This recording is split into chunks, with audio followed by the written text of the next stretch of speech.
to stay strong. We're going to continue to move forward. And there are forces of evil, but the forces that are for us, the forces of God, are stronger than that. Thank you for joining us here on News Nation Prime. I'm Natasha Zuvess, and we do start with that breaking news out of Houston, Texas. A woman entering Lakewood Church, owned by televangelist Joel Osteen, who you just heard from there. The woman accompanied by a small child, holding a long rifle and opening fire today. According to law enforcement, the shooter is down. News Nation's Kelsey Kernstein monitoring the breaking details. Kelsey, what are we learning here? You know, Natasha, there still are a lot of questions at this hour, but right now we can tell you that law enforcement is going through the Lakewood Church. They're trying to make sure that this was an isolated incident. Now, we do know that 2 were hurt. This includes a 5-year-old child, but we also know that the shooter has been killed. This is an isolated incident, we believe, at this moment, okay?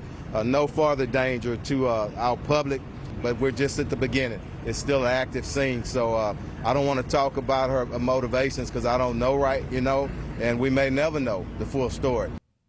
So here's what we know happened so far from police, that they say it happened around 2 in the afternoon. This took place at Joel Osteen's Megachurch in Houston, Texas. They say that a 30 to 35-year-old woman entered the Lakewood Church. She was wearing a trench coat, she had a backpack and a long rifle, and began opening fire. Also very important to note here, she was also accompanied by a 5-year-old child. Now, the 2 police officers working at the church were able to then take the woman down. But once she went down, the shooter then threatened she had a bomb.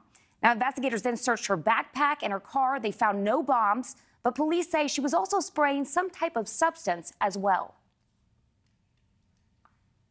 It could have been a lot worse. Of course, we're devastated. I mean, we've been here 65 years and have somebody shooting in your church. But, you know, we don't understand why all these things happen, but we know God's in control. And we're going to pray for that little 5-year-old boy and pray for the lady that was deceased, her family and all, and the other gentlemen.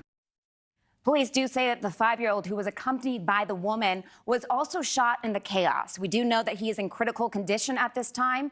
A 57-year-old man was also shot in the hip, and he is stable, was also taken to a local hospital. Now, we also know that this happened in between services, Natasha, right before a Spanish language service at the church. An estimated 45,000 people attend this church each week. It is the 3rd largest in the U.S., and law enforcement are continuing to investigate this. They're calling this an open investigation. Natasha. Okay, Kelsey Kernstein with those breaking details. Thank you. Thank you for watching. Go to newsnationnow.com to find News Nation on your television provider. And don't forget to click the red subscribe button below to get more of News Nation's fact-driven, unbiased coverage.